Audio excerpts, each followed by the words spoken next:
Why you want her more after she leaves. Have you ever noticed something strange? You can be completely fine with somebody until they start pulling away. And suddenly, you can't stop thinking about them. You check your phone, you replay conversations, you start wondering what you did wrong, and you start thinking about what you could say to get her back. And the weirdest part, sometimes you didn't even want her this badly when she was right there. I know I did. I've had moments where someone became 10 times more important to me the moment I realized I might actually lose them. And for a long time, I thought that meant I must have really loved them. But eventually, I started asking myself a different question. What if losing someone doesn't always make you realize how much you love them? What if sometimes it makes you realize how badly you wanted to be chosen by them? I want to show you why.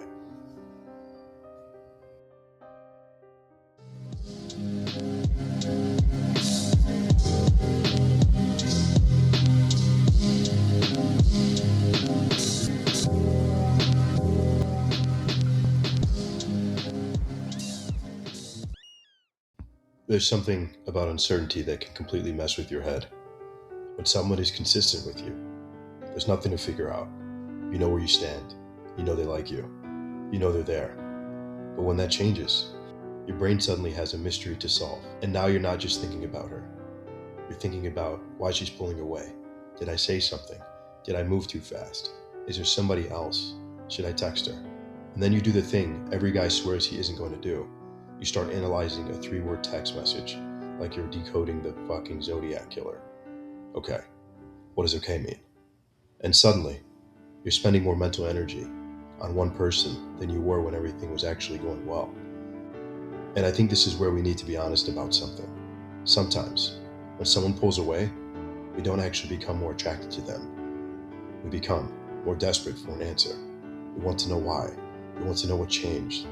And most of all, we want to know if we can somehow change it back. That distinction matters. And that's when you can start losing yourself. Imagine you've been dating someone for a few months.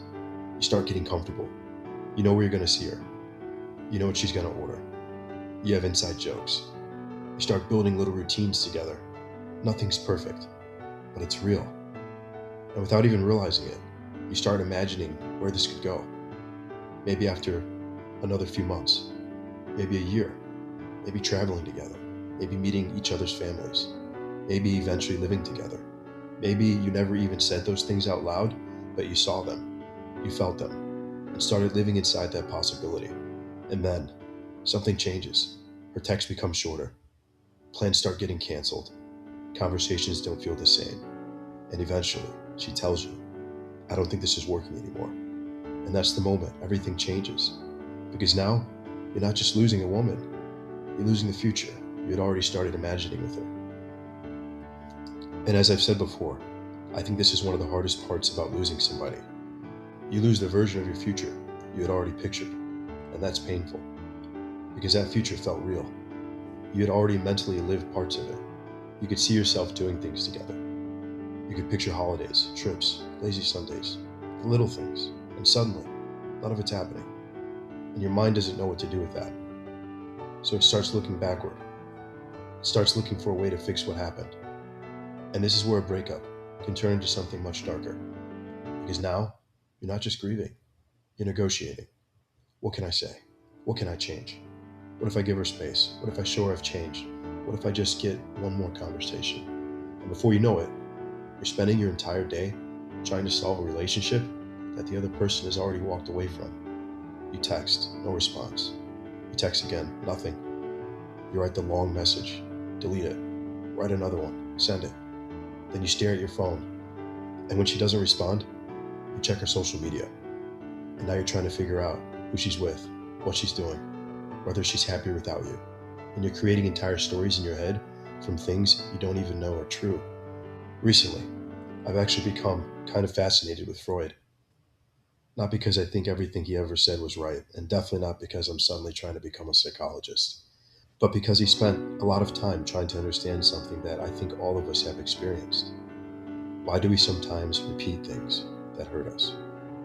Why do we go back to the same person, the same type of relationship, the same emotional pattern, even when some part of us already knows how it's going to end. Freud had a concept called repetition compulsion. The basic idea is that sometimes we can repeat painful experiences, almost as if we're trying to finally get a different ending.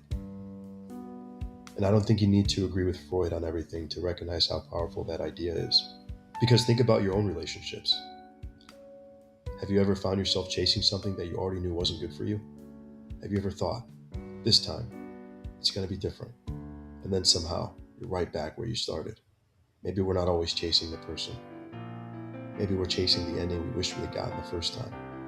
And that's where I think this gets really interesting. Because sometimes, we aren't chasing the person anymore. We're chasing the story. In your head, she comes back. She finally understands. She realizes what she lost. You have the conversation you always wanted. She tells you everything you wanted to hear. And finally, you get the validation you've been waiting for. But here's the problem. That isn't necessarily her anymore. That's the story you've created around her. Reality gave you one ending. Your imagination keeps writing another one. And sometimes, the fantasy becomes more powerful than the relationship ever was. Because reality had flaws. The fantasy doesn't. In your head, everything finally works. And I've had to think about this myself. Because there have been times when I thought I was fighting for somebody, when really, I was fighting against the feeling of being rejected. Those are not the same thing. If she came back tomorrow, would you actually want the relationship you had? Or would you want the relief of knowing she chose you? That's a hard question, but it's worth asking. Because sometimes, what hurts isn't losing the relationship. Sometimes, what hurts is realizing they were able to walk away from something you weren't ready to let go of. And eventually, there has to be a moment where you stop asking, how do I get her back? And start asking, what do I do with myself now? That's the question that changes everything. Because you can't control whether somebody comes back. You can't control what they feel, you can't control what they choose, but you can control what happens to you next. And I think this is where we get letting go wrong. Letting go doesn't mean you suddenly stop caring. It doesn't mean you have to convince yourself she was terrible. It doesn't mean you have to hate her. And it definitely doesn't mean you have to pretend that the relationship didn't matter. It means you stop making your future dependent on somebody else's decision. So don't make your goal getting over her. Make your goal getting back to yourself. Because when you spend all your energy trying to forget somebody, you're still making them the center of your life. Instead, give that energy somewhere to go. Build something. Get stronger. Create something you're proud of. Fix the things you've been neglecting. Spend time with people who actually want you around. Go somewhere you've never been. Take yourself seriously again. Because I've always believed you can take the energy that was destroying you and use it to build something positive. And maybe that's the real opportunity hiding inside heartbreak. Not revenge, not proving her wrong, not making her jealous. Transformation.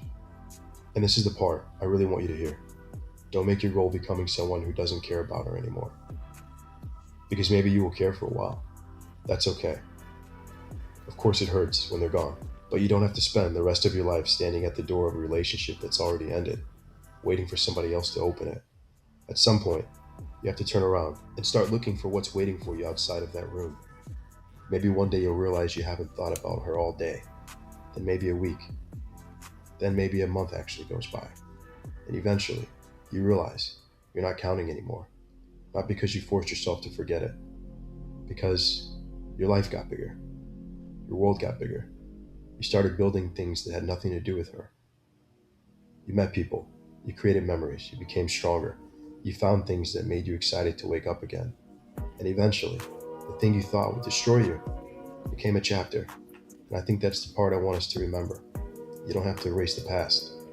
You just have to make the future bigger. Become the man who moves forward. The man who takes everything that happened and turns it into something. The man who doesn't waste the pain.